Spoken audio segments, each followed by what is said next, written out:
Welcome back, mga kaaldab. Ito na naman po ang inyong lingkod, si Mr. Destiny.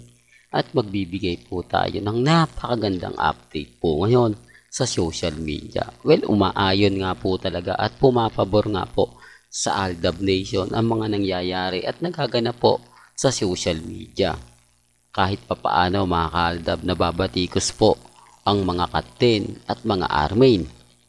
Nag-aaway ngayon sa Itbulaga ang mga fans ni Mengay at yung mga legit Dabber Gods dahil nga po sa pagkawala ni Mengay sa pelikula ni Bossing. Marami kasing dismayado at syempre hindi naman maiiwasan na nanghihinayang na ang huling pelikula nga po kasi ni Mengay yung isa pa with feelings na kung saan indie film pa. Ito sana magandang pamasko ang 2024 na kung saan nga po magkakasama uli sa pelikula sina Bossing at si Mengay na hindi nga po ngayon matutuloy. O ba? Marami kasing legit Dabber Gods ang nag-react na tama lang yan. Isasama mo pa ba yung taong hindi man lang nakipag-celebrate ng birthday sa Itbulaga?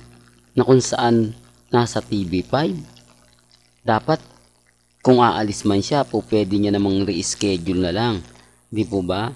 Tapusin niya muna itong ibig kong sabihin, mga kaaldab, yung birthday ng Itbulaga.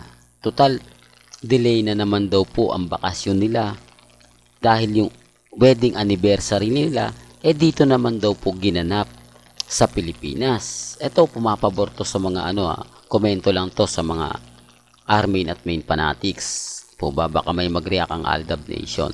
Binabasa ko lang po at kinukwento ko po sa inyo kung ano po yung nagiging reaksyon po ng mga legit Dabber Gods at ng mga army. Sinasabi po kasi nilang kung inadjust lang po daw sana at syempre naandun si Mengay sa birthday celebration ng Itbulaga, maganda sana. Well, oo.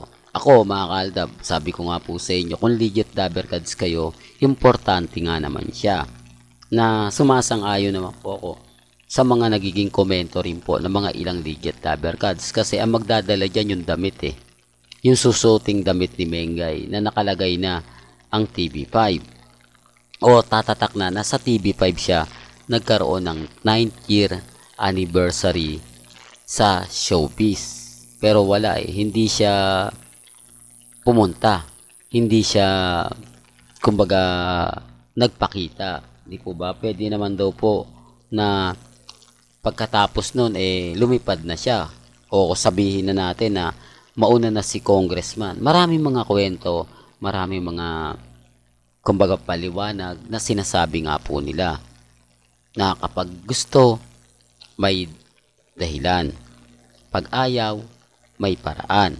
O ba? Kaya nga sabi ko sa inyo, base po yan sa mga nanonood ng live sa Facebook at sa Itbulaga. Siyempre, hindi rin nagugustuhan ng mga army at mga main fanatics. Kaya doon na po yung mga sagutan nila. Siyempre, ang Aldab, isa na naman sa mga nasisisi. Sinasabi kasi ng ilang legit Dabber Gods, hindi, sumama kasi kay Alden may isang vlogger na nagbalita na pinost niya sa kanyang YouTube channel na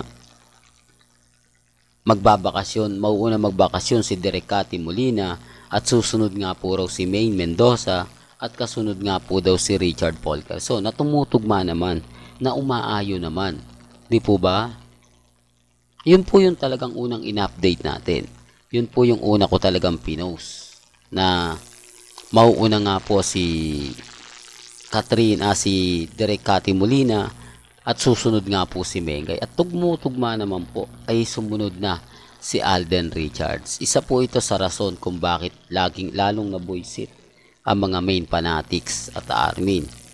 Dahil fake vlogger daw po si Mr. Destiny at wag daw pong paniniwalaan. Remind ko lang po, yan po yung unang update natin. Wala po kong sinabi na suspendido si Mengay. Di po ba? Tinanggal si Maine. wala eh. Kumbaga dumating yung point na yung gumawa na ng mga issue. Tapos sinabihan pa tayo, hindi, late ka na Mr. Destiny, hindi ka talaga updated. Di mo ba alam na kumbaga tinanggal na si Mengay kasi may gustong ipagawa daw po si Bossing, hindi daw po sinunod ni Mengay, kaya daw po sinuspindi siya. Suspindi muna ng una, mga kaaldab. Tapos ngayon tinanggal na. Marami kasi mga kwento, mga kaaldab, na kung pagbabasi-basihan mo, talagang yung issue talaga. Kasi katulad po nito, nagpa-press con ang MSET o ang production ni Mr. Michael T. Tubiera na siya po yung magiging director ng pelikula ni na Bossing, Shu Ramirez, Kristen Reyes at Piolo Pascual. Nawala po talaga doon si Mengay. At syempre, nagtaka rin po ako. May issue na nga po kay Shu Ramirez, kay Congressman Arjo. Yung kinuha ni Bossing Vic Soto. Di po ba? Napakarami pong artista. Hindi ko naman po sa minamalit si Shu Ramirez ha. Hindi ko lang po talaga alam yung background niyan. Hindi ko lang talaga alam ang buong niya. Kaya, kumbaga, sinasabi ko lang, di po ba, na, kumbaga, siguro, sa dami ng mga artista, si Shu Ramirez po yung napili. Kasi may issue eh. Okay sana kung walang issue kay Congressman, kay Mengay. Nagkaroon kasi ng issue na may anak nga po raw ito kay Arjo Atayde. Hindi naman lingid sa inyong kaalaman niya na kumakalat. Di po ba? Pangalawa, si Kristen Reyes. Kinuha din ni Bossing. Siyempre naandyan po yung legit number cards. Hindi po mawawala sila Atasha, Miles. Andyan yan sa mga segment, sa mga pero hindi sila yung pinaka nai-introduce kasi marami nagre-react. Hindi, wala naman dyan yung mga, andyan po yan, di pwedeng mawala. Hindi lang sila talaga yung pinaka ginamit na pangalan. Di po ba? Kumbaga parang nasa loob sila pero hindi sila mas binibigyan ng, di po ba? Sinasabi ko lang po ito para lang klaro.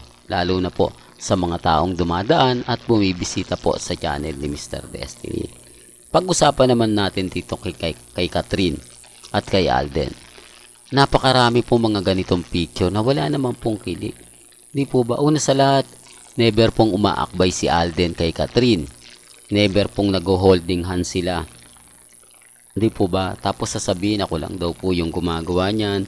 Bakit daw po sa mga iba mas nakakakilig daw po, ako lang daw po yung hindi kinikilig. Remind ko lang po sa inyo, ito simple lang po pwedeng akbayan ni Alden si Catherine, di po ba?